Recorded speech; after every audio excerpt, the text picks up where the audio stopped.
नमस्कार, जय हिंद, वंदे मातरम। दोस्तों, आज की इस वीडियो में सोशल साइंस के प्रीवियस ईयर के क्वेश्चन पेपर को पूरी तरह से सोल्व करने वाले हैं। यह पेपर अगस्त 2023 का है। अगर आपको सीटेट एग्जाम में अच्छे अंक प्राप्त करने हैं तो आपको अपनी पढ़ाई के साथ प्रीवियस ईयर के क्वेश्चन पेपर को भी सोल्व करना पड़ेगा। तो चलिए वीडियो को शुरू करते हैं।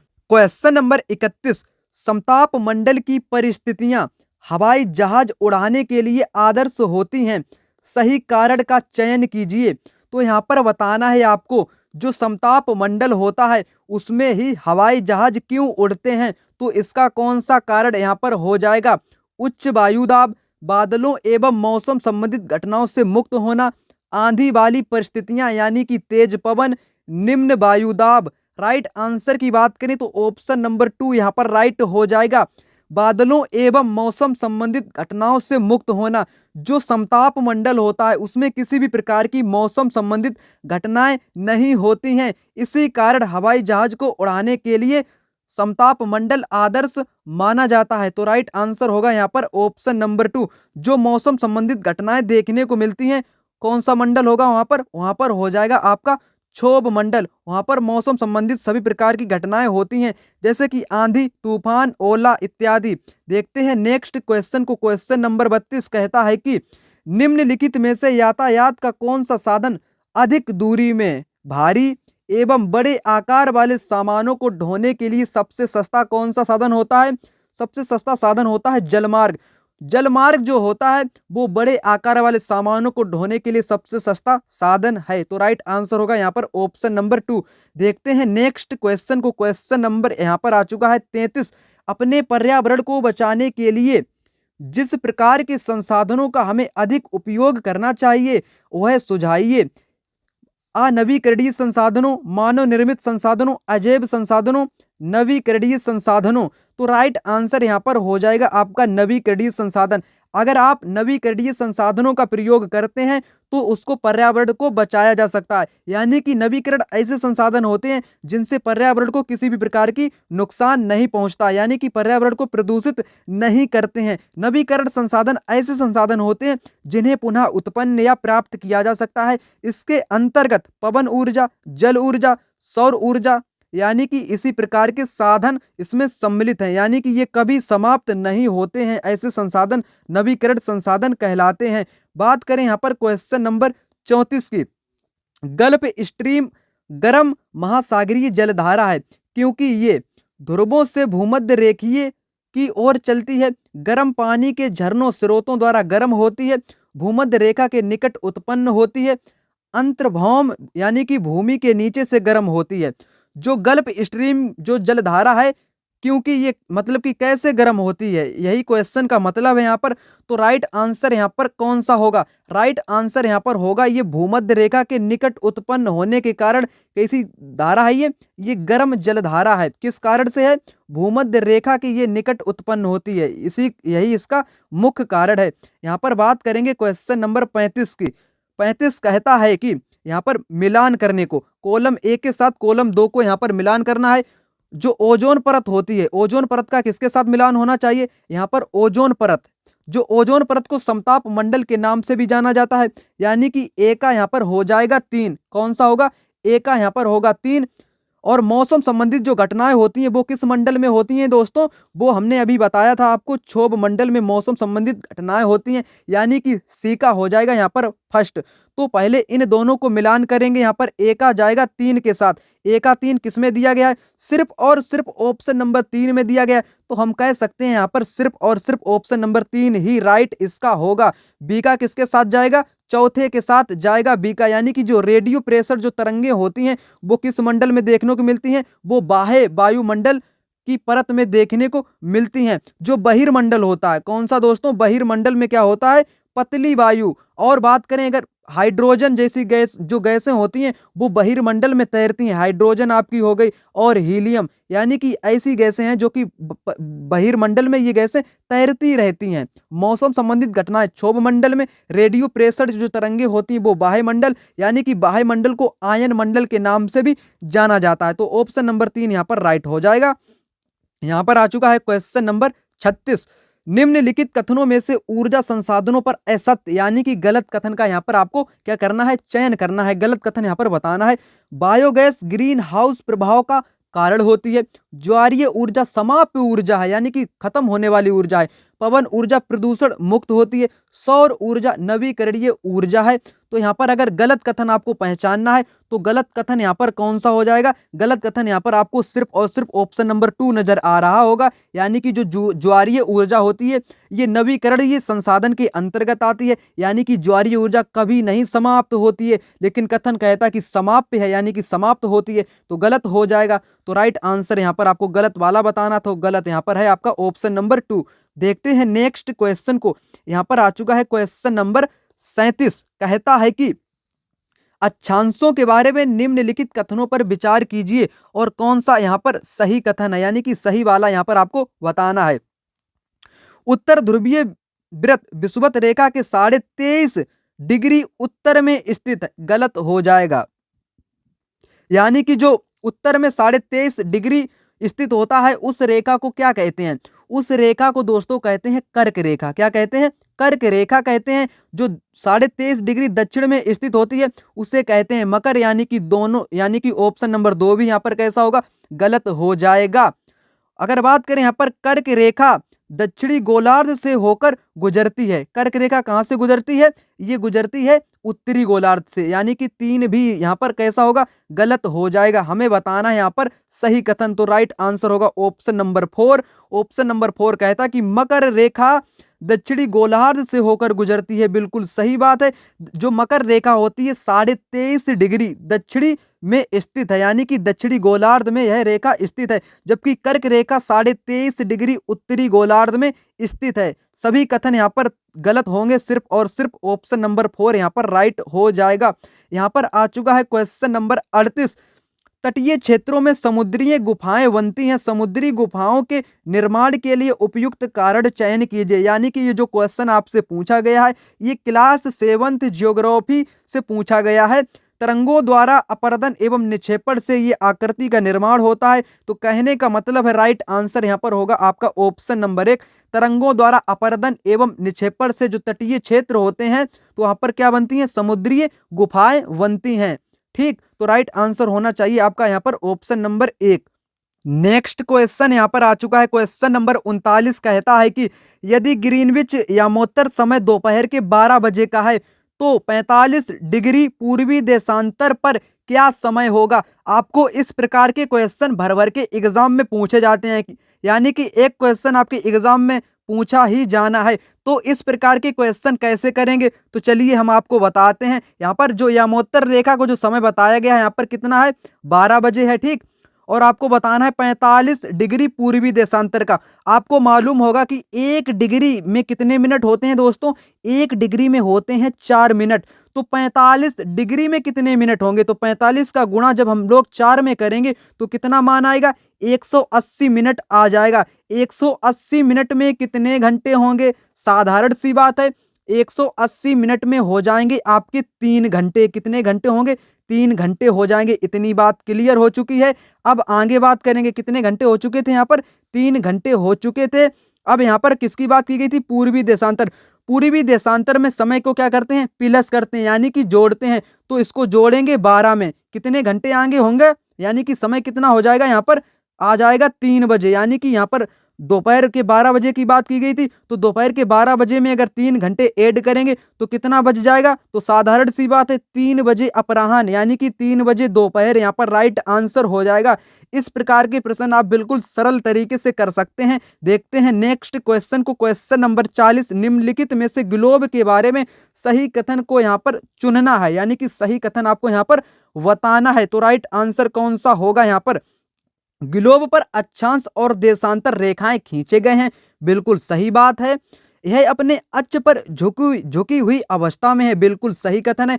कितनी झुकी हुई है, 23.5 डिग्री झुकी हुई है पृथ्वी अपने अक्ष पर। यह पृथ्वी का वास्तविक प्रतिरूप है। जो ग्लोब होता है ये कैसा प्रतिरूप है, वास्तविक प्रतिरूप होता है, बिल्कुल सही बात है।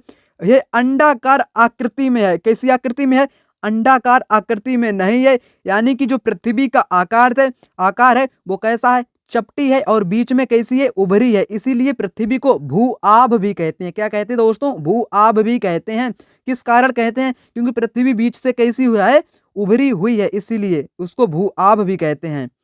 तो राइट आंसर यहाँ पर डी को छोड़कर हो जाएगा। डी इसमें लगा तो गलत हो जाएगा। इस प्रकार के जब आप क्वेश्चन करें तो पहले गलत कथन को पहचानेंगे। जो गलत कथन पहचान लिया हमने यहाँ पर डी, तो डी की छुट्टी यहाँ पर भी हो जाएगी और यहाँ पर भी हो जाएगी। तो बचेगा आपका option number C, A B C यहाँ पर राइट आंसर हो जाएगा। बात करेंगे यहाँ पर क्वेश्चन नंबर 41 की। कितने की? 41 की। स्थान परिवर्तन से प्राकृतिक वनस्पति में भी परिवर्तन होता है।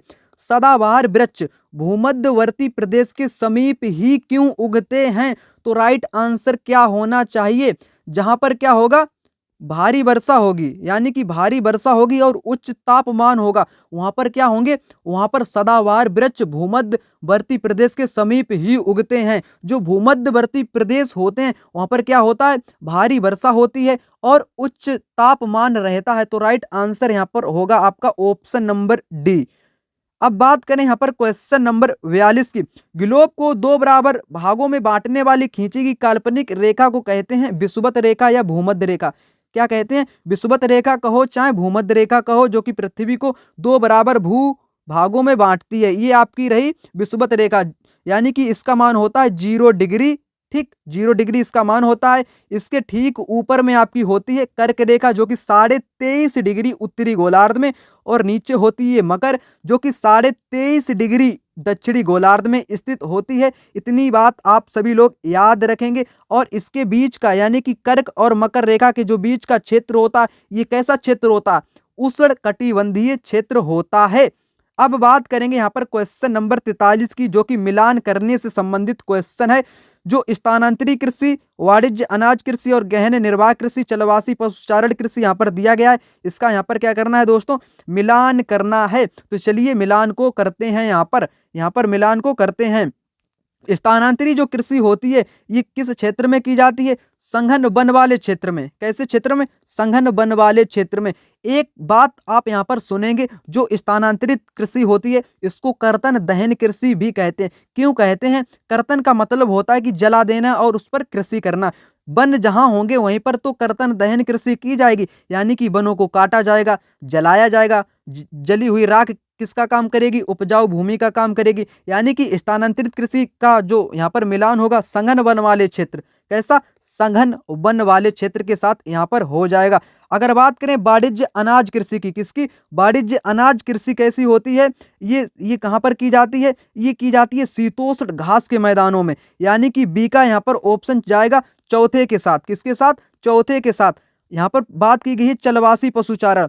जो चलवासी पशुचारण होता है ये अर्ध शुष्क प्रदेश में किया जाता है। कैसे प्रदेश में? अर्ध शुष्क प्रदेश में किया जाता है। और गहन निर्वाह कृषि कैसे क्षेत्र में की जाती है? गहन निर्वाह जो कृषि होती है ये आपकी की जाती है जहाँ अधिक जनसंख्या निवास करती है, वहाँ पर गहन निर्वाह कृषि की जाती है। वहाँ पर लोगों के लिए अधिक से मतलब कि अधिक मात्रा में फसलों को उगाना पड़ता है उनकी जीविका के लिए। तो राइट आंसर यहाँ पर सी का जाएगा 2 के साथ। तो इस प्रकार से यहाँ पर ऑप्शन नंबर डी इसका राइट आंसर हो जाएगा। बात करेंगे अब क्वेश्चन नंबर 44 की। 44 कहता है कि निम्नलिखित कथन को पढ़िए और सही आंसर को बताना है। अभिकथन और तर्क से संबंधित क्वेश्चन है। संघीय व्यवस्था भारत में सांस्कृतिक विविधताओं की आवश्यकताओं तथा मांगों का पालन करती है। किसका पालन करती है? मांगों का पालन करती है। तो राइट आंसर की बात करेंगे, यहाँ पर तर्क भी देख लेते हैं। यह देश में अभिशासन के बहुलित चरण स्तर पर स्थापित करती है। यानी कि जो कथन यहाँ पर दोनों ही कैसे हैं? बिल्कुल सही हैं और एक दूसरे की सही व्याख्या करते हैं। तो राइट आंसर होगा ऑप्शन नंबर 3। यहाँ पर आ चुका है क्वेश्चन नंबर 45। किसी के प्रति पूर्वाग्रही होने का अर्थ बताना है। उन्हें नकारात्मक रूप से देखना, उन्हें उत्तम श्रेष्ठ देखना, जो लोग भिन्न हैं उनका अनादर करना, समूह के सदस्यों के विरुद्ध भेदभाव करना। यहाँ पर आपको एक बात तो कन्फर्म हो गई है कि इसमें से एक ऐसा विकल्प है जो कि 3 विकल्प से भिन्न है। नकारात्मक की बात हो गई, अनादर की बात हो गई, भेदभाव की बात हो गई। तो यहाँ पर ये ऐसे शब्द यहाँ पर बताए गए हैं जो कि कैसे शब्द हैं? एकदम किसी की बेइज्जती करने वाले शब्द हैं, जैसे कि अनादर, भेदभाव करना, नकारात्मक रूप से देखना। और सिर्फ ऑप्शन नंबर बी है कि उन्हें उत्तम श्रेष्ठ मानना, यानी कि यही तो गलत हो जाएगा। सिर्फ और सिर्फ कौन सा गलत होगा, यहाँ पर बी गलत हो जाएगा। बी को छोड़कर यहाँ पर तीनों कैसे हो जाएंगे, राइट हो जाएंगे। जिन जिन में बी है वो पहले आप ऑप्शन को काटेंगे, यानी कि चौथा भी कटेगा, 3 भी कटेगा और यहाँ पर 2 भी कटेगा, तो राइट आंसर बचेगा आपका ऑप्शन नंबर 1 ए सी डी। यानी कि जो पूर्वाग्रही होने का मतलब होता है उन्हें नकारात्मक रूप से देखना, लोग जो भिन्न है उनका अनादर करना यानी कि सम्मान नहीं करना और भेदभाव करना, यही मतलब होता है पूर्वाग्रही का। ठीक, तो राइट आंसर हो जाएगा आपका ऑप्शन नंबर। अगर इस प्रकार के क्वेश्चन आपको नहीं आते हैं तो पहले आप क्वेश्चन में गलत वाले ऑप्शन को पहचानेंगे और उसी के हिसाब से पहले विकल्प को काट देंगे और राइट आंसर अपने आप निकाल सकते हैं। ठीक, बात करें यहाँ पर क्वेश्चन नंबर 46। एक कक्षा गतिविधि के समय शिक्षक ने विद्यार्थियों से आदिवासियों जैसे दिखने वाली गुड़िया का चयन करने के लिए कहा। अधिकांश विद्यार्थियों ने रंग बिरंगे कपड़े पहने हुए, सिर पर मुकुट लगाए और नृत्य मुद्रा वाली गुड़िया उठा ली। यह व्यवहार कैसा दिखाता है? भेदभाव को दर्शाता है, प्रगतिशीलता को, पूर्वाग्रह को या रूढ़िवाद को? तो राइट आंसर यहाँ पर कौन सा होना चाहिए? राइट आंसर यहाँ पर हो जाएगा रूढ़िवाद। ये जो प्रक्रिया यहाँ पर दर्शाई गई है, जैसे सिर पर मुकुट लगाना, ठीक, नृत्य मुद्रा वाली गुड़िया उठा ली है, रंग बिरंगे कपड़े पहना दिए गए, किसको पहना दिए गए? आदिवासी लोगों को। जो आदिवासी लोग हैं उनको कैसी प्रक्रिया में दर्शाया गया है? मतलब कि रूढ़िवादी प्रक्रिया में दर्शाया गया है, तो रूढ़िवादी यहाँ पर राइट आंसर हो जाएगा। यहाँ पर आ चुका है क्वेश्चन नंबर 47। ऑफिस जाने वाली महिला जिसे वेतन एवं सम्मान मिलता है द्वारा निष्पादित ऑफिस संबंधित काम की तुलना में घरेलू महिला द्वारा निष्पादित काम अनदेखा तथा अदत्त जाता है। इसके पीछे के संभाव्य कारण की जांच कीजिए। कार्यालयी काम का अतिमूल्यन, भारतीय समाज की पितृक व्यवस्था, घरेलू काम का अवमूल्यन, घरेलू काम के लिए कम समय लगना। तो राइट आंसर यहाँ पर कौन सा हो जाएगा? यहाँ पर राइट आंसर कौन सा होगा? तो घरेलू काम का अवमूल्यन। तो कैसे हो जाएगा यहाँ पर घरेलू काम का अवमूल्यन? मतलब कि कहने का यहाँ पर devaluation of household work. Office जाने वाली जो महिला है जिससे वेतन एवं सम्मान भी मिलता है, क्या मिलता है? वेतन भी मिलता है और सम्मान भी मिलता है, तो वो ऑफिस संबंधित काम की तुलना में घरेलू महिला द्वारा निष्पादित काम अनदेखा तथा अदत्त जाता है। यानी कि जो महिला है वो कह सकते हैं किसी भी ऑफिस में वो काम करती है जिसे वेतन भी मिलता है और उसके साथ उसको सम्मान भी मिलता है, तो वो किस ओर इशारा करती है? यानी कि घरेलू काम का अवमूल्यन करती है। जो मतलब कि यहाँ पर राइट आंसर होगा वो तो यहाँ पर ऑप्शन नंबर 3 इसका हो जाएगा। वो अतिमूल्यन नहीं करेगी, कार्यालय काम का अतिमूल्यन नहीं करेगी, उसको घरेलू काम भी करना पड़ेगा। तो यहाँ पर तो राइट आंसर होगा तो वो यहाँ पर हो जाएगा ऑप्शन नंबर 3। अगर यहाँ पर ऑप्शन नंबर 2 की बात करें, पितृक व्यवस्था, अगर पितृक व्यवस्था होती तो उस महिला को ऑफिस ही नहीं जाने दिया जाता। तो यहाँ पर तो राइट आंसर तो यहाँ पर ऑप्शन नंबर 3 ही है। आपको यहाँ पर हम बताने का प्रयास कर रहे थे। ठीक, तो बात करेंगे यहाँ पर क्वेश्चन नंबर 48 की। 48 कहता है कि भारतीय नागरिकों को अनुदत्त किस मौलिक अधिकार की परिधि के अंतर्गत सर्वोच्च न्यायालय ने भोजन के अधिकार, किसका अधिकार? भोजन के अधिकार, निजता के अधिकार, प्रदूषण मुक्त जल एवं वायु के अधिकार की किस अनुच्छेद में व्याख्या की है? किस अनुच्छेद में इसकी व्याख्या की है? अनुच्छेद 21 में किसकी किसकी व्याख्या की गई है? भोजन के अधिकार की, निजता के अधिकार की, प्रदूषण मुक्त जल के अधिकार की और वायु के अधिकार की व्याख्या आपको मिलती है अनुच्छेद 21 में। तो राइट आंसर होगा यहाँ पर अनुच्छेद 21। यहाँ पर आ चुका है क्वेश्चन नंबर 49। कहता है कि सभी व्यक्ति कानून की दृष्टि में समान हैं। बिल्कुल समान है। वाक्य का अर्थ यहाँ पर बताना है। सभी नागरिकों को अपने सामाजिक आर्थिक स्तर के अनपेक्ष समान कानून का पालन करना होगा। कानून की दृष्टि में किसी भी व्यक्ति के साथ उसके नस्ल, वर्ण, धर्म, जाति अथवा जेंडर के आधार पर भेदभाव नहीं किया जा सकता है। असमानताएं समाप्त हो गई हैं। ये समस्त नागरिकों के लिए निष्पक्ष अवसर तथा गौरवमय जीवन सुनिश्चित करता है। तो राइट आंसर बताने से पहले आपसे कहूंगा कि इसमें जो गलत है उस कथन को आप पहले पहचानेंगे। तो गलत कथन आपको इसमें से कौन लग रहा है, कौन सा गलत कथन आपको यहाँ पर लग रहा है? हमें तो यहाँ पर ऑप्शन नंबर 3 ही लगा है, यानी कि असमानताएं समाप्त हो गई हैं। जो कानून की दृष्टि में सभी लोग कैसे हैं? समान हैं, लेकिन इस वाक्य का अर्थ यह नहीं है कि जो लोग हैं यानी कि असमानताएं समाज में समाप्त हो गई हैं। बिल्कुल असमानताएं अभी भी समाप्त नहीं हुई हैं। बाकी सभी ऑप्शन यहाँ पर सही हो गए, यानी कि सभी नागरिकों को अपने सामाजिक आर्थिक स्तर के अनपेक्ष समान कानून का पालन करना होगा। सही, कानून की दृष्टि में किसी भी व्यक्ति के साथ नस्ल, वर्ण, धर्म, जाति आदि के प्रति भेदभाव नहीं किया जाता है, यानी कि ये भी सही होगा। और ऑप्शन नंबर डी भी यहाँ पर सही हो जाएगा। तो ऑप्शन नंबर जो सी है वो कैसा होगा? गलत होगा। तो गलत वाले को पहले काटेंगे, जिन जिन ऑप्शन में होगा सी को काटेंगे। सी चौथे में भी है, तीसरे में भी है और 2 में भी है, 1 में नहीं है। तो एक कैसा हो ऑप्शन होगा यहाँ पर? सही होगा ना। अब बात करेंगे यहाँ पर क्वेश्चन नंबर 50 की। ठीक, 50 कहता है कि भारतीय धर्मनिरपेक्षता अमेरिकी धर्मनिरपेक्षता से भिन्न है। दोनों के बीच के भेदों की पहचान करने वाले सही विकल्पों की निम्नलिखित में से पहचान कीजिए। अमेरिका में राज्य और धर्म में से कोई भी एक दूसरे के मामले में हस्तक्षेप नहीं कर सकता है। अमेरिका का जो कानून है उसमें क्या होता है कि एक दूसरे के मामले में हस्तक्षेप नहीं कर सकता। ये कथन कैसा है? सही है या गलत है? कैसा कथन होगा यहाँ पर? सही होगा या गलत कथन हो जाएगा? तो यहाँ पर कैसा कथन होगा? ये बिल्कुल सही होगा। बिल्कुल ऐसा ही कानून है। कहाँ पर है? अमेरिका में। कैसा कानून है? राज्य और धर्म में कोई भी एक दूसरे के मामले में हस्तक्षेप नहीं कर सकता। ये कहाँ का है? यह अमेरिका का कानून। बिल्कुल सही। यहाँ पर कैसा होगा? बिल्कुल सही हो जाएगा। भारतीय संविधान में अल्पसंख्यकों के अधिकार की सुरक्षा का प्रावधान बिल्कुल सही है। ठीक, अमेरिका और भारत दोनों ही राज्य के मामलों और धार्मिक मामलों में स्पष्ट प्रतिकरण बनाए रखते हैं, यानी कि ये तो गलत हो जाएगा यहाँ पर। अमेरिका में भारत के विपरीत राज्य धार्मिक सुधारों की अनुमति दे सकता है? नहीं दे सकता है। तो राइट आंसर यहाँ पर ए और बी ही है यहाँ पर। तो ऑप्शन नंबर कौन सा हो जाएगा यहाँ पर? ऑप्शन नंबर होगा ए बी, यहाँ पर होगा ऑप्शन नंबर 3 इसका राइट आंसर हो जाएगा। यहाँ पर आ चुका है क्वेश्चन नंबर 51। इंपॉर्टेंट क्वेश्चन है, ज्योग्राफी से संबंधित क्वेश्चन है या पॉलिटिकल साइंस से संबंधित क्वेश्चन है? आप बताएंगे यहाँ पर। यह है पॉलिटिकल साइंस से संबंधित क्वेश्चन। एक तरफ दिया गया है काम और दूसरी तरफ दिया गया है रोजगार के प्रकार। राजमिस्त्री कैसा काम करता है? कैसा काम करता है? जो राजमिस्त्री होता है वो कैसा काम करता है? तो कैसा काम करेगा दोस्तों? यहाँ पर आपको बताना है सही सुमेलित, यानी कि कौन कौन से कथन यहाँ पर सुमेलित हैं, यानी कि इसमें से कोई ऐसा भी कथन है जो कि कैसा कथन है? जो कि गलत कथन है। राजमिस्त्री क्या काम करता है? दिहाड़ी मजदूरी करता है। बिल्कुल सही बात है। घरेलू कामगार अनियमित मजदूर होते हैं। जो घर का काम करते हैं उनमें कोई नियमित मजदूरी नहीं मिलती, यानी कि वो अनियमित यानी कि अनिश्चित मजदूर होते हैं। सब्जी विक्रेता स्वरोजगार होता है, यानी कि खुद से वो रोजगार उत्पन्न करता है सब्जी को बेचकर। दुकान में सुपरवाइजर व्यवसायी होता है? नहीं, व्यवसायी नहीं होता है। तो यहाँ पर डी गलत हो जाएगा और बाकी सभी राइट होंगे। जिन जिन में डी है उनको पहले काटेंगे, ये कट जाएगा। और यहाँ पर ए बी यानी कि 3 है यहाँ पर सही। तो ऑप्शन नंबर 4 इसका राइट हो जाएगा।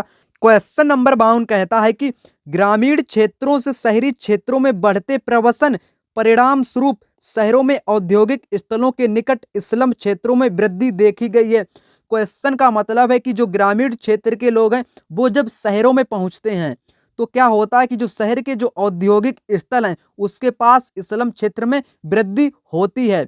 इस प्रकार के प्रवसन के कारण है। इन प्रवसन का क्या कारण हो सकता है?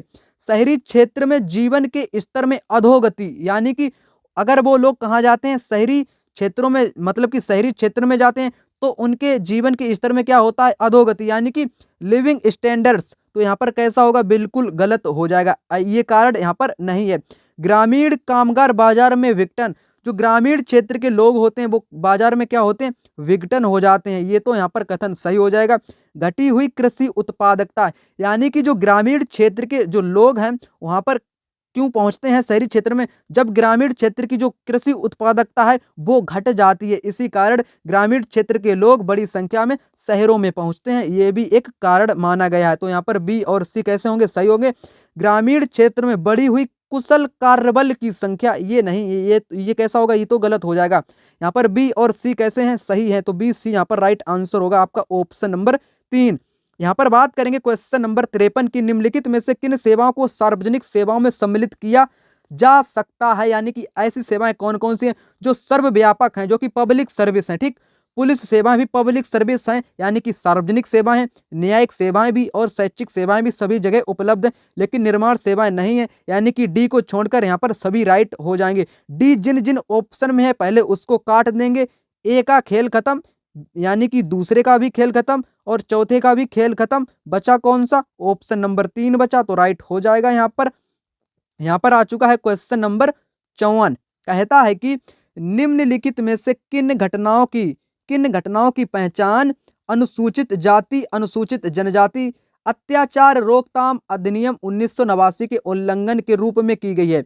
ऊंची जाति के लोगों द्वारा अनुसूचित जाति लोगों के विरुद्ध हिंसा, बिल्कुल सही कथन है। ठीक। अनुसूचित जाति समुदाय के सदस्यों को आपत्तिजनक पदार्थ खाने के लिए बाध्य करना, यानी कि उनको क्या करना? आपत्तिजनक जो पदार्थ होते हैं उनको खाने के लिए बाध्य करना। तो ये कथन यहाँ पर कैसा होगा? ये कथन यहाँ पर कैसा हो जाएगा? बिल्कुल सही कथन हो जाएगा। गैर आदिवासी लकड़ी व्यापारियों को जनजातीय भूमि के दोहन की अनुमति देना, ये भी कथन यहाँ पर सही होगा। अनुसूचित जाति समुदाय के सदस्य विवाह करना, इसका मतलब नहीं है 1989 का जो अधिनियम है, यानी कि जो अनुसूचित जनजाति अधिनियम है उसमें क्या क्या किया गया है, यानी कि उल्लंघन दी गई है। ऊंची जाति के लोगों द्वारा अनुसूचित जाति लोगों के विरुद्ध हिंसा, अनुसूचित जाति सदस्य के द्वारा आपत्तिजनक पदार्थ खाने को बाध्य करना, गैर आदिवासी लकड़ी व्यापारियों को जनजातीय भूमि के दोहन की अनुमति देना। ठीक। तो डी को छोड़कर सभी यहाँ पर कैसे हो जाएंगे? राइट हो जाएंगे। तो डी किसमें नहीं है? 3 में नहीं है, 3 यहाँ पर राइट हो जाएगा। यहाँ पर आ चुका है क्वेश्चन नंबर 55। कौन सा आ चुका है? Question number 55। 55 कहता है कि निम्नलिखित में से कौन से प्रावधान भारतीय न्यायिक व्यवस्था की स्वतंत्रता सुनिश्चित करते हैं? न्यायाधीशों की नियुक्ति की प्रक्रिया में विधायिका शामिल नहीं होती है, बिल्कुल सही कथन है। विधायिकाओं का किसी भी प्रकार का रोल नहीं होता है न्यायाधीशों की नियुक्ति प्रक्रिया में। न्यायाधीशों का निश्चित कार्यकाल होता है, बिल्कुल निश्चित ही होता है ना। न्यायाधीशों के आचरण की संसद चर्चा नहीं कर सकती है, बिल्कुल सही बात है। न्यायाधीशों के आचरण की संसद नहीं चर्चा करती है। सर्वोच्च न्यायालय के मुख्य न्यायाधीश को शपथ राष्ट्रपति दिलाते हैं। कौन? मतलब कि राष्ट्रपति नहीं दिलाते हैं, यानी कि गलत हो जाएगा। तो ऑप्शन नंबर डी को छोड़कर यहाँ पर सभी कैसे होंगे? राइट होंगे, यानी कि ऑप्शन नंबर 3 यहाँ पर राइट होगा। आपको कमेंट बॉक्स में बताना कि जो सर्वोच्च न्यायालय के जो मुख्य न्यायाधीश होते हैं उनको शपथ कौन दिलाता है? सर्वोच्च न्यायालय के मुख्य न्यायाधीश को शपथ कौन दिलाता है? इंपॉर्टेंट क्वेश्चन, आप कमेंट बॉक्स में इसको बताएंगे कि जो कौन होता है सर्वोच्च न्यायालय का जो मुख्य न्यायाधीश होता है उसको शपथ कौन दिलाता है? इंपॉर्टेंट क्वेश्चन है, देखते हैं कौन पहले कमेंट बॉक्स में इस क्वेश्चन को कमेंट करता है। ठीक। बात करेंगे यहाँ पर क्वेश्चन नंबर 56 की। किसकी? 56 की बात करें यहाँ पर। 56 नहीं, यहाँ पर कितना है? यहाँ पर रुक जाइए अभी। यहाँ पर 55 के बाद यहाँ पर आ चुका है 56। हाँ सही है।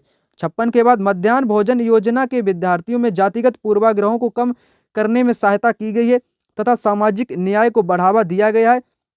सही विकल्प चयन द्वारा कथन को समझाइए। सभी जातियों के बच्चे साथ साथ खाते हैं, बिल्कुल सही बात है। जो मध्याह्न भोजन योजना है उसमें क्या होता है कि सभी जातियों के जो बच्चे होते हैं मिलकर खाना खाते हैं अपनी अपनी थाली में। ठीक। कई स्थानों में दलित महिलाओं को खाना पकाने के लिए रखा गया है, बिल्कुल सही बात है। स्कूलों में गरीब बच्चों का प्रवेश लेना कई गुना बढ़ गया है। जो गरीब बच्चे होते थे उनको घर में टाइम पर खाना नहीं मिल पाता था, जिस कारण जो गरीब बच्चे थे वो स्कूल में पढ़ते भी हैं और उनको भोजन भी उपलब्ध होता है। ये भी यहाँ पर सही कथन हो जाएगा। स्कूल छोड़ने की दरों में भी कमी है, यानी कि चारों ही यहाँ पर कैसे होंगे? राइट होंगे। ऑप्शन नंबर बी यहाँ पर कैसा हो जाएगा? सही आंसर होगा ऑप्शन नंबर 2। बात करें यहाँ पर क्वेश्चन नंबर 57 जो कि इतिहास से संबंधित क्वेश्चन आ चुका है। नीचे 2 कथन दिए गए हैं ए और बी खिलाफत आंदोलन के संदर्भ में। किसके संदर्भ में? खिलाफत आंदोलन के संदर्भ में। ठीक। 1920 में अंग्रेजों ने तुर्की के सुल्तान खलीफा पर सख्त संधि थोप दी थी, बिल्कुल राइट बात है। इसी कारण तो खिलाफत आंदोलन शुरू हुआ था। किस कारण से?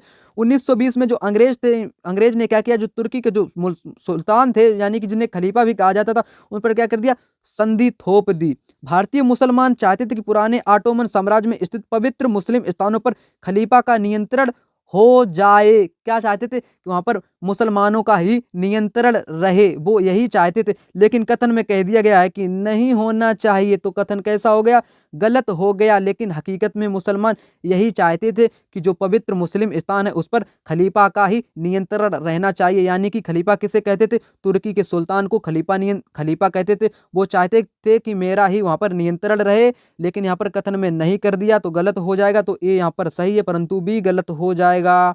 बात करें यहाँ पर क्वेश्चन नंबर 58 की, स्वतंत्र भारत के संबंध में निम्नलिखित कथन पर विचार कीजिए। कथन ए कहता है कि हमारा संविधान कानून की नज़र में सबको बराबर मानता है, लेकिन असल जिंदगी में कुछ भारतीय औरों के मुकाबले ज्यादा बराबर है। बिल्कुल सही कथन है यहाँ पर ये। कारण कहता है कि भारतीय संविधान में तय किए गए आदर्शों को अभी तक हम साकार नहीं कर पाए हैं। ये भी तो सही है। यहाँ पर कारण भी इसका कैसा हो जाएगा, कारण भी यहाँ पर कैसा होगा, कारण भी यहाँ पर सही हो जाएगा ना, बिल्कुल सही हो जाएगा। तो ऑप्शन नंबर 1 यहाँ पर सही होगा। ए आर दोनों सही है, आर ए का सही कारण भी है। यहाँ पर आ चुका है क्वेश्चन नंबर 59। 1883 में इलबर्ट बिल के लागू करने पर विरोध हुआ, क्यों विरोध हुआ? इलबर्ट बिल कब लागू किया गया? 1883 में लागू किया गया। इस पर विरोध क्यों हुआ, यहाँ पर आपको बताना है। विरोध का जो कारण था, विरोध का कारण क्या था, तो यहाँ पर देखते हैं ऑप्शन को। ठीक, यहाँ पर ऑप्शन ए कहता है कि भारतीयों ने इसका विरोध किया क्योंकि इस बिल ने ब्रिटिश सरकार को बिना सबूत के भारतीयों पर मुकदमा चलाने की छूट दे दी थी। गलत हो जाएगा, यानी कि ये गलत हो जाएगा। जो आपका रोलेक्ट एक्ट था उसमें मतलब कि बिना मुकदमा चलाए जेल में रखने का प्रावधान था, जो कि 1919 में आया था। अंग्रेजों ने इस बिल का विरोध किया क्योंकि अब भारतीय भी ब्रिटिश या यूरोपीय शक्तियों पर मुकदमा चला सकते थे, यानी कि ये तो कथन यहाँ पर सही था। कैसा होगा, सही हो जाएगा। बिल ने अंग्रेज और भारतीय न्यायाधीशों के बीच समानता स्थापित करने का भी प्रयास किया था, ये भी सही हो जाएगा। बिल भारतीय लोगों के प्रति नस्लवादी नजरिया नहीं रखता था, ये भी गलत हो जाएगा। तो ऑप्शन नंबर बी और सी राइट होंगे यहाँ पर। ऑप्शन नंबर चौथा यहाँ पर कैसा हो जाएगा, सही हो जाएगा। यहाँ पर आ चुका है क्वेश्चन नंबर 60। निम्नलिखित में से किसने कुरान की आयतों की पुनर्व्याख्या करके कहा कि महिलाओं को भी शिक्षा का अधिकार मिलना चाहिए? किसने कहा था? मुमताज अली बेगम ने ऐसा कहा था। इसको हम डायरेक्ट यहाँ पर बता देते हैं। तो जो मुमताज अली बेगम थी, उसने क्या कहा कि कुरान की आयतों पर पुनर्व्याख्या उसने की और महिलाओं को भी शिक्षा का अधिकार मिलना चाहिए, उसने ऐसा कहा था। ये बात आप सभी लोग याद रखेंगे। इतिहास का ये भी क्वेश्चन था। ठीक, यहाँ पर आ चुका है क्वेश्चन इतिहास से संबंधित ये भी क्वेश्चन है। 19वीं सदी के दूसरे अर्ध तक गैर ब्राह्मण जातियों के भीतर के सभी लोग जातीय भेदभाव के खिलाफ आवाज उठाने लगे। सामाजिक समानता न्याय की मांग करते हुए आंदोलन की शुरुआत हुई। बिल्कुल सही बात है। यहाँ पर 19वीं जो सदी की बात की गई है, 19वीं सदी की जो बात की गई है, ठीक, ये भी बात है। जो आंदोलनकारी थे उन्होंने ब्राह्मण पद्धति का विरोध किया था, यानी कि जाति व्यवस्था का बहुत ही बड़ी संख्या में विरोध किया था, आंदोलन चलाए थे। ठीक, ये कथन कैसा होगा, बिल्कुल सही कथन हो जाएगा। मध्य भारत में सतनामी आंदोलन की शुरुआत हुई थी। ठीक, सतनामी आंदोलन किसने चलाया था? गुरु घासीराम ने चलाया था। ठीक, कहाँ पर चलाया था? छत्तीसगढ़ में चलाया था। ये भी बात याद रखेंगे। घासीराम का नाम याद रखिएगा किस आंदोलन को चलाने में। सतनामी आंदोलन घासीराम ने चलाया था। ठीक, और छत्तीसगढ़ में चलाया था। ये भी बात याद रखेंगे आप सभी लोग।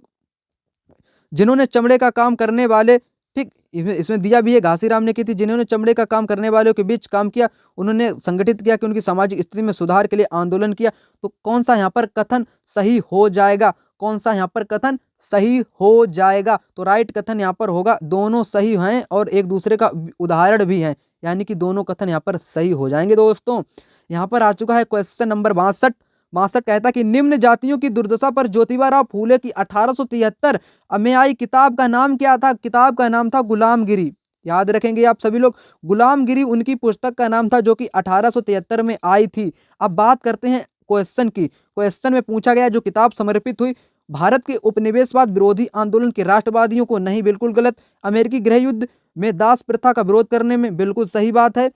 ब्रह्म समाजों, इसका कोई लेना देना नहीं। भक्ति गायकों में भी कोई लेना देना नहीं। तो राइट आंसर यहाँ पर हो जाएगा आपका ऑप्शन नंबर 2। अमेरिकी गृह युद्ध में दास प्रथा का विरोध करने के संबंध में ज्योतिबा राव फूले ने 1873 में अपनी गुलामगिरी किताब को समर्पित किया था। ये याद रखेंगे आप सभी लोग। बात करें यहाँ पर क्वेश्चन नंबर 63 की। मध्यकाल में जनजातीय समूह के बारे में बहुत कम जानकारी है, क्योंकि वे लिखित दस्तावेज नहीं रखते थे, इसलिए उनके बारे में कम जानकारी उपलब्ध है। तो ये कथन कैसा होगा? यहाँ पर सही होगा या गलत होगा? मध्यकाल में जो जनजातीय समूह थे उनके बारे में अब हमें कैसी जानकारी मिलती है? बहुत कम जानकारी देखने को मिलती है। यहाँ पर कौन सा कारण हो सकता है? तो कौन सा कारण यहाँ पर होगा?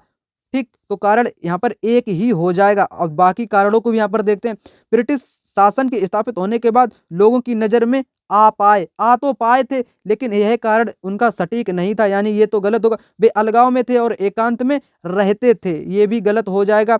वे उन इलाकों में नहीं रहते थे जहां मध्यकालीन शासक हुए। ये सभी लोगों में, ये सभी क्षेत्रों में रहते थे, जैसे कि कहें झारखंड हो गया आपका, और जम्मू कश्मीर हो गई, और आपका तमिलनाडु हो गया, इन क्षेत्रों में भी निवास करते थे। तो मध्यकालीन शासक भी यहाँ पर मतलब कि अपने पूरे भारत में ही निवास वो भी करते थे, यानी कि कथन तो यहाँ पर सभी गलत होंगे। तो सिर्फ ऑप्शन नंबर 1 यहाँ पर राइट होगा। वे लिखित दस्तावेज नहीं रखते थे। कौन नहीं रखते थे? जनजातीय समूह, इसलिए उनके बारे में कम जानकारी उपलब्ध है। क्वेश्चन नंबर 64 कहता है कि निम्नलिखित में से कौन सा महाजनपदों के नियमित रूप से कर वसूलने के संदर्भ में सही नहीं है, यानी कि गलत कथन की पहचान करना है।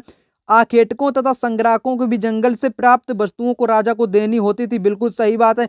जो महाजनपद काल की अगर बात करें, जो राजा होते थे वो सभी से कर वसूलते थे, यानी कि सभी प्रकार के लोगों से कर वसूलते थे। ज्यादातर फसलों का उपज आधा हिस्सा निर्धारित था, ये तो गलत हो जाएगा, आधा हिस्सा नहीं निर्धारित था।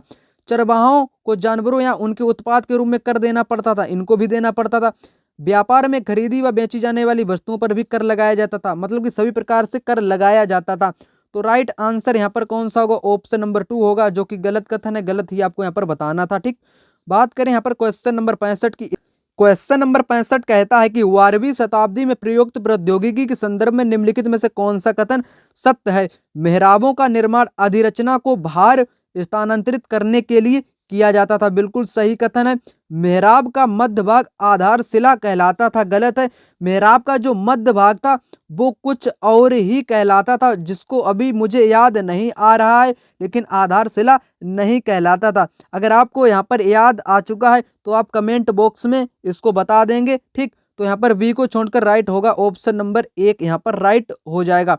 यहाँ पर आ चुका है क्वेश्चन नंबर 66। खुदा की रचना के खाते में उसका ब्यौरा चूंकि मर्दों की सूची में नहीं आता, इसलिए इनकी शानदार खूबियों को भी आखिर हासिल मिला। यह लेखांश 13वीं शताब्दी में किसके लिए लिखा गया था? जिद्दा गौतमी, रुद्रमा देवी या रजिया के लिए? यहाँ पर 13वीं शताब्दी की बात हुई है, कब की? यानी कि 1200 की बात हुई है। तो 1200 में क्या था? आपने कॉमन सेंस लगा लिया होगा, तो रजिया थी। ठीक, यानी कि जो गुलाम वंश, वहां पर जो दिल्ली सल्तनत की यहाँ पर बात कर दी गई है, यानी कि यहाँ पर साफ दे दिया गया 13वीं शताब्दी की बात करी गई है। तो यहाँ पर राइट आंसर होगा रजिया सुल्तान। सीधी सी बात है, आप इसी भी प्रकार से क्वेश्चन को सोल्व कर सकते हैं। तो राइट आंसर होगा यहाँ पर ऑप्शन नंबर 4, यहाँ पर राइट आंसर होगा रजिया सुल्तान। ठीक, बात करेंगे क्वेश्चन नंबर 67 की। 67 आ चुका है। कौन से पूरा पाषाण स्थल से चूना पत्थर के औजार मिले? चूना पत्थर के औजार मिले होसंगी से। ठीक, कहाँ से मिले हैं? होसंगी, जो कि कहाँ पर है? ये है आपका कर्नाटक राज्य में। कहाँ पर है? कर्नाटका में है ये राज्य आपका। ठीक, अब बात करेंगे यहाँ पर क्वेश्चन नंबर 68 की। 68 कहता है कि निम्नलिखित कथनों को पढ़िए, सही विकल्प का चयन कीजिए। अभिकथन और कारण से संबंधित क्वेश्चन है। जैसे जैसे नील का व्यापार बढ़ा, व्यावसायिक प्रतिनिधि तथा कंपनी के कर्मचारी भी नील उत्पादन में निवेश करने लगे, बिल्कुल सही कथन है। इसमें होने वाले अधिक लाभ से आकर्षित होकर बहुत से लोग स्कॉटलैंड, इंग्लैंड से भारत आए और बागान मालिक बन गए। ये भी कैसा है? ये भी कथन एकदम सही है। तो यहाँ पर राइट ऑप्शन कौन सा हो जाएगा? राइट ऑप्शन यहाँ पर कौन सा होगा? 3 बिल्कुल राइट आंसर हो जाएगा, जो कि एक दूसरे की व्याख्या भी करते हैं और सही भी कथन है। यहाँ पर आ चुका है क्वेश्चन नंबर 69। 16वीं और 17वीं शताब्दियों में यूरोपीय बाजारों में भारतीय कपड़ों की मांग में तेजी आने से भारत के बुनकरों पर कौन कौन से परिवर्तन देखने को मिलते हैं? भारत के जो बुनकर थे उन पर क्या क्या असर हुआ था? अधिकाधिक लोगों ने कताई, धुलाई और रंगाई का धंधा अपना लिया, बिल्कुल अपना लिया था। जब यूरोपीय बाजार में जो भारतीय कपड़ों की जो मांग थी वो तेजी से आने लगी, तो भारत के जो बुनकर थे उन्होंने क्या कर लिया? जो लोग थे भारत के लोग, उन्होंने कताई, धुलाई और रंगाई का धंधा अपना लिया था। यानी कि कथन ए यहाँ पर कैसा होगा? सही हो जाएगा कथन यहाँ पर ए। शिल्पकारों के कामकाज में स्वतंत्रता में बढ़ोतरी नहीं मिली। वो लोग भारत के स्वतंत्र नहीं थे, उनको अधिक से अधिक काम मिलने लगा था, वो अपने काम में ही व्यक्त होने लगे, यानी कि व्यस्त होने लगे। शिल्पकारों के कामकाज में किसी भी प्रकार की स्वतंत्रता नहीं मिली, यहाँ पर गलत होगा बी। डिजाइनों में बहुलता तथा शिल्पकारों की कलात्मकता में बढ़ोतरी, सी यहाँ पर कैसा होगा? सी भी यहाँ पर गलत हो जाएगा। किसी भी प्रकार की कलात्मकता में उनकी बढ़ोतरी नहीं हुई। एजेंटों से पहले ही पेशगी लेकर काम करने की नई प्रणाली, यहाँ पर ऑप्शन नंबर डी सही हो जाएगा। यानी कि ए और डी यहाँ पर सही होंगे, ऑप्शन नंबर ए यहाँ पर सही हो जाएगा। क्वेश्चन नंबर 70, निम्नलिखित में से बुद्ध के उपदेशों के संबंध में सही कथन आपको यहाँ पर पहचानना है। हमारे कष्ट और दुख हमारे पिछले जन्मों के परिणाम है, बिल्कुल सही कथन कहा है यहाँ पर। हमारे कष्ट और दुख हमारी लालसाओं और इच्छाओं की वजह से हैं, ये भी कथन सही है।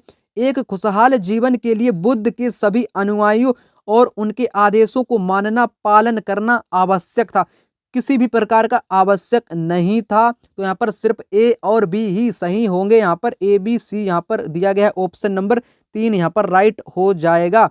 यहाँ पर आ चुका क्वेश्चन नंबर यहाँ पर कितना है, 71 है। निम्नलिखित कथनों को पढ़िए और सही विकल्प का चयन कीजिए।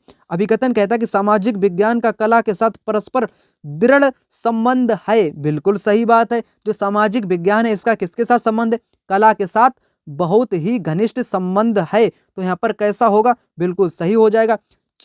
तर्क कहता है कि चित्रकलाएं, मूर्ति कलाएं, प्रागैतिहासिक शिल्पकृतियां इत्यादि सामाजिक विज्ञान की नई शाखाओं के साक्ष्य यानी कि प्रमाण को निरूपित करते हैं, बिल्कुल निरूपित करते हैं। कहने का मतलब दोनों सही हैं और एक दूसरे की सही व्याख्या भी प्रस्तुत करते हैं। तो ऑप्शन 1 यहाँ पर राइट हो जाएगा। यहाँ पर आ चुका है क्वेश्चन नंबर 72, रोजी ने एक महिला का नर्स के रूप में तथा पुरुष का अभियंता के रूप में चित्रित किया, यानी कि चित्र बनाया है। किसने बनाया है, रोजी ने एक महिला का नर्स के रूप में चित्र बनाया है और पुरुष का अभियंता यानी कि हीरो के रूप में चित्र बनाया है, इंजीनियर के रूप में चित्र बनाया है। इसके पीछे का कारण पूछने पर उसने उत्तर दिया, महिलाएं अच्छी नर्स होती हैं जबकि जबकि क्योंकि वे अधिक धैर्यवान और सौम्य होती हैं। कौन, जो नर्स होती हैं वो कैसी होती हैं, धैर्यवान होती हैं, सौम्य होती हैं। जबकि विज्ञान तकनीकी की दिमाग की आवश्यकता होती है और महिलाएं तकनीकी वस्तुओं का प्रयोग करने में सक्षम नहीं होती हैं। किसने कहा है, उस लड़की ने कहा है। ठीक, रोजी का कथन क्या परावर्तित करता है, जेंडर स्थिरता, बिल्कुल सही बात है। जेंडर स्थिरता की बात यहाँ पर कर दी गई। जेंडर वर्गीकरण, जेंडर भेदभाव या जेंडर रूढ़िबद्ध धारणा, तो किसकी बात की गई है यहाँ पर, जेंडर रूढ़िबद्ध धारणा की यहाँ पर बात की गई है। तो यहाँ पर 72 का कौन सा ऑप्शन सही होगा, यहाँ पर चौथा ऑप्शन सही हो जाएगा, जेंडर रूढ़िबद्ध धारणा यहाँ पर सही ऑप्शन हो जाएगा। बात करें यहाँ पर क्वेश्चन नंबर 73 की। 73 कहता है कि कक्षा 6 के कुछ विद्यार्थी प्रश्न करते हैं कि यदि पृथ्वी सपाट नहीं है तो मानचित्र कैसे सब कुछ सपाट दिखाते हैं। इस प्रश्न को संबोधित करने का सर्वश्रेष्ठ मार्ग क्या होगा, सजीवता के साथ यह दिखाना कि मानचित्र और ग्लोब हमारी पृथ्वी से मिलते जुलते हैं, उन्हें स्वयं ही कारण पता करने के लिए नहीं कहेंगे, यानी कि तो कथन गलत होगा। विद्यार्थियों को ग्लोब दिखाने से कुछ नहीं होने वाला है, विद्यार्थियों को मानचित्र भी दिखाने से नहीं होगा। तो जो सर्वश्रेष्ठ यहाँ पर जो सबसे ज्यादा जो सर्वश्रेष्ठ मार्ग की बात की गई तो ऑप्शन नंबर 1 की यहाँ पर बात की गई है, सजीवता के साथ दिखाना कैसे मानचित्र और ग्लोब हमारी पृथ्वी से मिलते जुलते हैं। क्वेश्चन नंबर 74, निम्नलिखित कथनों को पढ़िए और सही विकल्प का चयन करें। कथन कहता है कि सामाजिक विज्ञान की प्रकृति साक्ष्य आधारित, अनुभाविक और सत्यान्पी है, यानी कि the nature of social science is evidence based, empirical and verifiable. तो कौन सा यहाँ पर जो कथन है कैसा कथन हो जाएगा, यहाँ पर कथन जो है यहाँ पर कैसा होगा, कथन बिल्कुल सही हो जाएगा। यानी कि जो सामाजिक विज्ञान की प्रकृति है वो साक्ष्यों पर आधारित प्रकृति है, यानी कि एविडेंस बेस्ड प्रकृति है, अनुभाविक है, ठीक, और सत्य पानी है, यानी कि सत्य पर आधारित है। तो यहाँ पर कथन ए कैसा होगा, सही होगा। इसका अध्ययन प्राय एकल घटना के बहुल व्याख्यान की ओर ले जाता है, यानी कि एक घटना को बहुत सी घटनाओं की मतलब कि बहुत से व्याख्यानों की तरफ ले जाता है, यानी कि दोनों कथन सही हो जाएंगे दोस्तों। यहाँ पर आ चुका है क्वेश्चन नंबर 75, कहता कि निम्नलिखित मूल्यांकन संबंधित प्रश्न का विचार कीजिए। साप्ताहिक बाजार और शॉपिंग मॉल में क्या अंतर है, विद्यार्थियों द्वारा लिखे गए कुछ उत्तर नीचे दिए गए हैं। किस उत्तर में विद्यार्थी अपनी तुलना अंतर कर पाने की क्षमता को प्रदर्शन करने में असफल दिखाई देता है, यानी कि असफल दिखाई देता है। बाजार और शॉपिंग मॉल के संबंध में यहाँ पर कथन दिए, साप्ताहिक बाजार में बिकने वाले सामान सस्ती दरों पर खरीदे जा सकते हैं, जबकि शॉपिंग मॉल में बिकने वाले सामान को केवल कुछ ही लोग खरीद सकते हैं, बिल्कुल सही बात की गई यहाँ पर। साप्ताहिक बाजार ग्रामीण व शहरी दोनों क्षेत्र में लगते हैं, जबकि शॉपिंग मॉल प्रायः शहरी क्षेत्र में होते हैं, बिल्कुल सही बात है। साप्ताहिक बाजार वैसे होते हैं जो सप्ताह के किसी निश्चित दिन लगते हैं, जबकि शॉपिंग मॉल बहुमंजिला इमारतें जिसमें भिन्न भिन्न मंजिलों की दुकानें होती हैं, बिल्कुल सही कथन यहाँ पर ये भी हो जाएगा। साप्ताहिक बाजार में स्थायी दुकानें नहीं होती हैं, जबकि शॉपिंग मॉल में दुकानें लंबे समय तक रहती हैं। ये कैसा यहाँ पर कथन होगा, यहाँ पर कैसा कथन हो जाएगा, यहाँ पर तो ये भी कथन कैसा होगा, सही कथन होगा। लेकिन जो विद्यार्थी जिसमें असफल है वो कथन यहाँ पर पहचानना है। तो वो कौन सा आपको कथन यहाँ पर नजर आया, वो नजर आया ऑप्शन नंबर 3, साप्ताहिक बाजार वैसे बाजार होते हैं जो सप्ताह के किसी निश्चित दिन लगते हैं, जबकि शॉपिंग मॉल बहुमंजिला इमारतें होती हैं जिनमें भिन्न मंजिलों पर दुकानें होती हैं। इसमें विद्यार्थी असफल होता हुआ दिखाई देता है। तो राइट आंसर होगा यहाँ पर ऑप्शन नंबर 3। यहाँ पर आ चुका है क्वेश्चन नंबर 76। कौन सा आ चुका है, 76, जो कि लंबा क्वेश्चन है यहाँ पर। ठीक, निम्नलिखित मूल्यांकन संबंधित प्रश्न पर विचार कीजिए। लोकतंत्र के लोग किन किन तरीकों से भागीदारी कर सकते हैं। विद्यार्थियों द्वारा दिए गए कुछ उत्तरों को नीचे दिखाया गया कौन सा उत्तर विद्यार्थी के प्रश्न को समझने और समावेशी विषयानुकूल उत्तर देने की क्षमता को प्रदर्शित करता है। ठीक, तो यहाँ पर पढ़ते हैं कौन सा अनुकूल है। ऑप्शन यहाँ पर, लोकतांत्रिक सरकार के संचालन को प्रभावित करने वाले कुछ मुख्य तत्व हैं जन भागीदारी, संघर्ष का समाधान और समानता व न्याय के प्रति प्रतिबद्धता। ये कैसा यहाँ पर विकल्प होगा, ऑप्शन 1 यहाँ पर, यानी कि ऑप्शन जो 1 है यहाँ पर, ये कैसा विकल्प हो जाएगा, बिल्कुल ही गलत हो जाएगा। चुनाव में मतदान द्वारा, ये भी गलत होगा। लोकतंत्र में लोग चुनाव में मतदान द्वारा भागीदारी करते हैं। सभी सरकारें एक निर्धारित समय के लिए चुनी जाती हैं।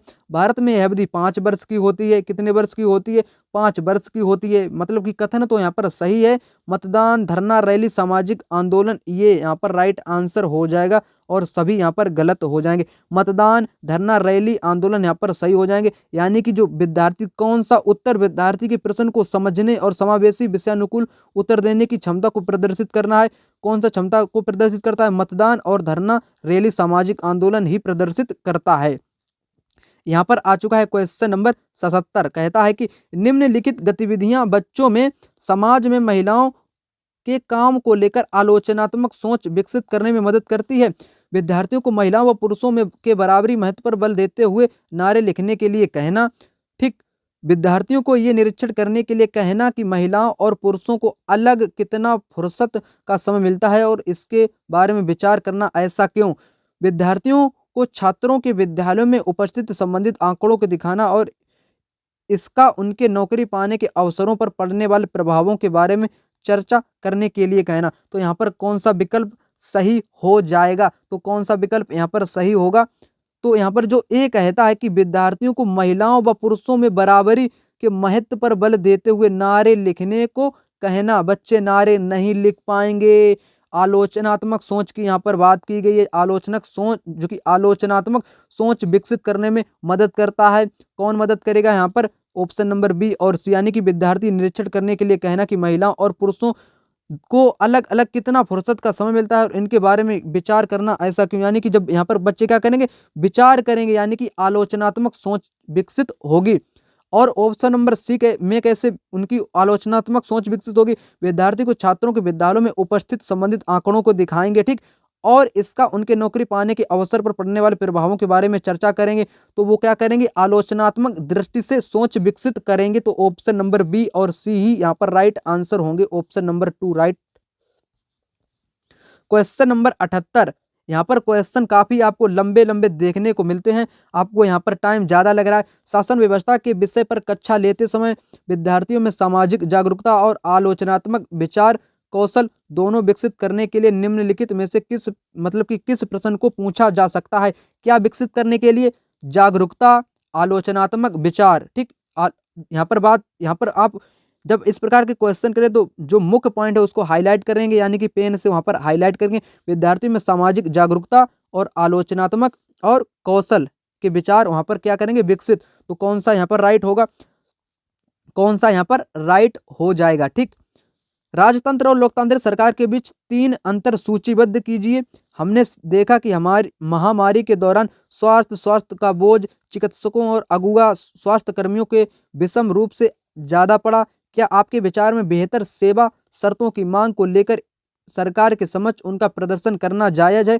अपने उत्तर का समर्थन कारण सहित दीजिए।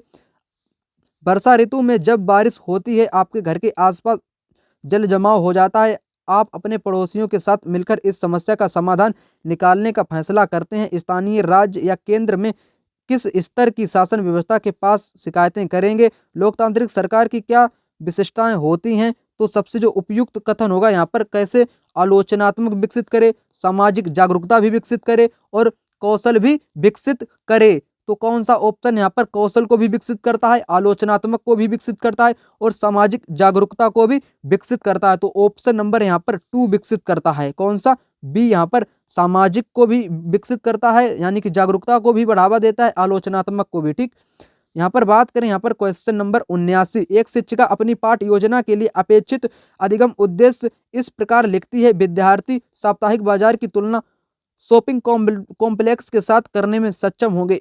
इस उद्देश्य के लिए विद्यार्थियों को अपना क्या प्रदर्शित करने की आवश्यकता होगी? तो क्या प्रदर्शित करने की आवश्यकता होगी? Student will be able to compare to weekly market with shopping complex. This objective will require students to demonstrate their. तो कौन सा ऑप्शन यहाँ पर राइट होगा? तो राइट ऑप्शन यहाँ पर सिर्फ और सिर्फ नजर आ रहा है यहाँ पर विश्लेषण, अपना विश्लेषण प्रदर्शित करने की आवश्यकता होगी। ठीक, तो विश्लेषण यहाँ पर राइट आंसर होगा, एनालिसिस। ठीक, यहाँ पर आ चुका क्वेश्चन नंबर 80। 80 के बाद बचेंगे आपके 10 क्वेश्चन। यहाँ पर क्वेश्चन काफी लंबे हैं और इसमें आपको टाइम भी लग रहा है। ठीक, विद्यार्थियों की भारतीय संघवाद की समझ व सराहना की जांच करने के लिए कौन सा मूल्यांकन का प्रश्न सर्वाधिक उपयुक्त होगा? राज्य के 3 अंग विधायिका, कार्यपालिका, न्यायपालिका पर संक्षिप्त विवरण लिखने को कहेंगे, या अपने विचार में क्या होता है हमारी राज्य और स्थानीय शासन व्यवस्था नहीं होती है और सभी फैसले केंद्र से ही लिए जाते हैं। संघवाद को परिभाषित करवाएंगे या शासन व्यवस्था के 3 स्तर बताएंगे कौन कौन से हैं, उनके क्या क्या कार्य हैं। तो जो सर्वाधिक मूल्यांकन के लिए जो सर्वाधिक उपयुक्त कथन होगा वो यहाँ पर कथन देखने को मिलेगा आपको, आपके विचार में क्या होता है, यानी कि आप बच्चों से ही खुद कहोगे कि आपके विचार में क्या होता है यदि हमारी राज्य, ठीक, स्टेट एंड स्थानीय शासन व्यवस्था नहीं होती। तो इस पर बच्चे क्या करेंगे? आलोचनात्मक विकास भी होगा और सोचने की क्षमता का भी विकास होगा। ऐसे प्रश्न को अगर करवाएंगे तो ऑप्शन नंबर 2 यहाँ पर राइट हो जाएगा। यहाँ पर क्वेश्चन नंबर आ चुका है 81। ठीक, 81 को जूम करते हैं। यहाँ पर क्वेश्चन, विद्यार्थियों के तथ्यात्मक ज्ञान की जांच के लिए किस तरह के प्रश्न पूछने चाहिए? तथ्यात्मक ज्ञान की जांच के लिए कैसे क्वेश्चन पूछने चाहिए विद्यार्थियों से? तो क्वेश्चन, परिभाषिक शब्दावली का ज्ञान, रणनीतिक ज्ञान, विषय कौशल का ज्ञान, वर्गीकरण और श्रेणियों का ज्ञान। अगर बात करें तथ्यात्मक ज्ञान की तो परिभाषिक शब्दावली का ज्ञान से संबंधित क्वेश्चन पूछने चाहिए। क्वेश्चन नंबर 82 यहाँ पर कहता है कि मूल्यांकन संबंधित निम्नलिखित प्रश्न पर विचार कीजिए। एक लोकतांत्रिक देश को संविधान की जरूरत क्यों होती है? ये क्वेश्चन मूल्यांकन से संबंधित है कि एक लोकतांत्रिक देश को संविधान की जरूरत क्यों पड़ती है। कौन सा उत्तर विद्यार्थियों को प्रश्न को समझा नहीं है, यानी कि जो विद्यार्थी है, विद्यार्थी ने प्रश्न को समझा नहीं है। कौन सा इसमें ऑप्शन है?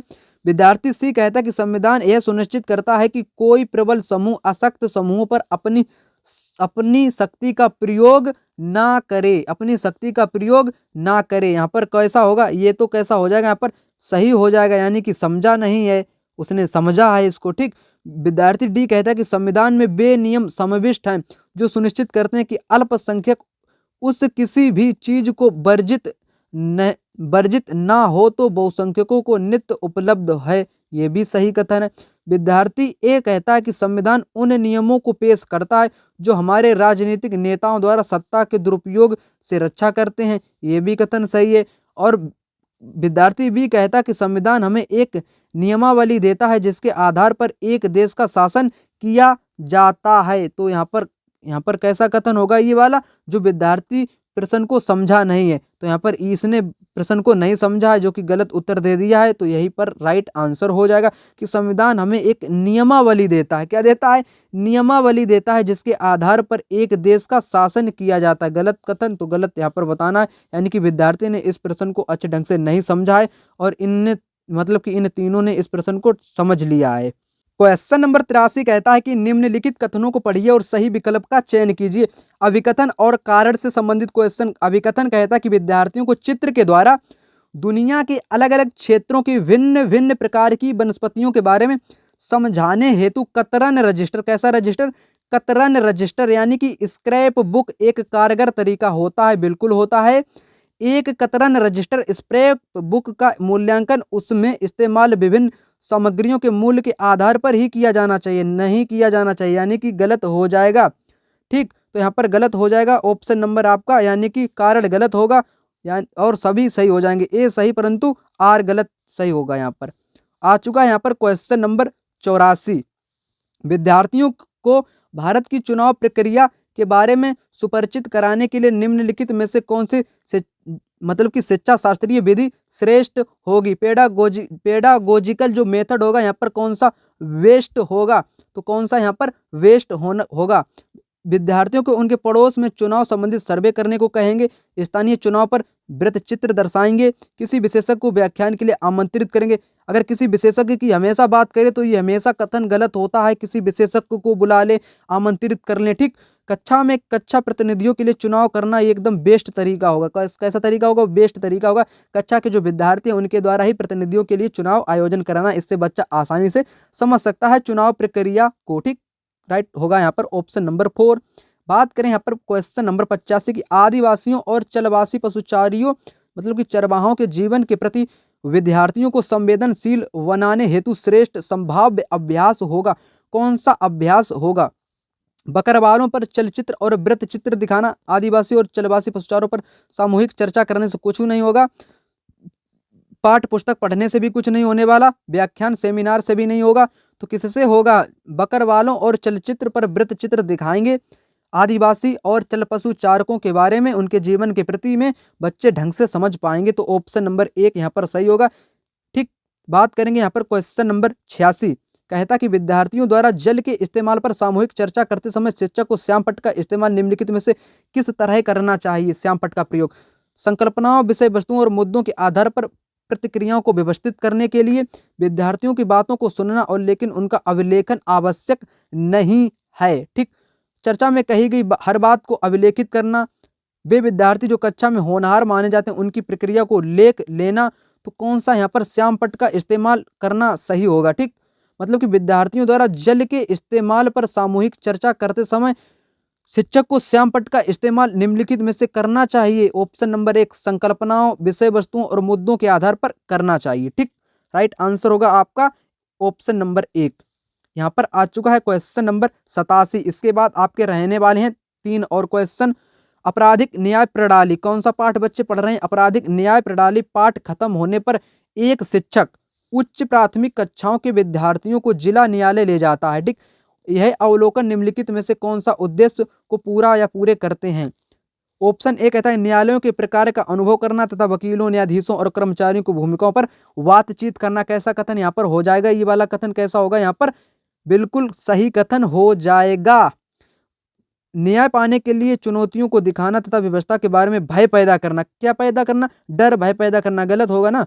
विभिन्न मुकदमों में फंसे लोगों की परेशानियों को दिखाकर विद्यार्थियों को डराना और कानून मनमाने, ये तो गलत हो जाएगा, डराना और धमकाना वाला। तो ऑप्शन 1 यानी कि ऑप्शन 1 ही यहाँ पर सही होगा, वो होगा आपका यही वाला। ठीक, बात करेंगे यहाँ पर क्वेश्चन नंबर 88।